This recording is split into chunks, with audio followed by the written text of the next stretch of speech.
Allora, una città sicuramente bellissima, popolata da dei cittadini che sicuramente mi stanno aiutando in questi primi giorni di ambientamento.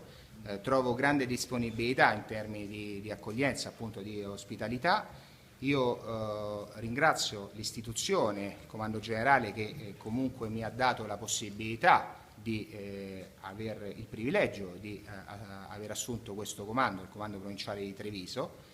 In questo momento mi sento anche di ringraziare anche tutti i carabinieri del Comando Provinciale di Treviso e anche chi mi ha preceduto nell'incarico, il colonnello Capodivento, perché è proprio notizia di questi giorni anche la divulgazione dei dati sicuramente confortanti per quanto riguarda il sistema sicurezza qui a Treviso. Questo a me, che sono appena arrivato, è un qualcosa che mi farà sicuramente riflettere. Io affiancherò il questore, cercherò di mettermi così a disposizione delle istituzioni, del signor prefetto, per dare tutto quello che posso dare in termini di contributi per non abbassare la guardia, ma per migliorare ancora di più, laddove è possibile, il sistema sicurezza, che sicuramente è un qualcosa che i cittadini di Treviso hanno diritto, ed è giusto che le istituzioni, noi in primi, cerchiamo di dare il nostro contributo.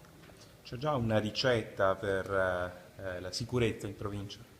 Guardi, la ricetta probabilmente al secondo giorno, così come io dico, di scuola, è un qualcosa di... sarebbe presuntuoso dire che esiste una ricetta. Noi come istituzione cerchiamo di fare, faremo e continueremo a fare quello che è il controllo del territorio, cercando di spingere quanto più possibile sotto il profilo di prossimità, per dare e cercare di dare delle risposte puntuali ai cittadini che meritano questo.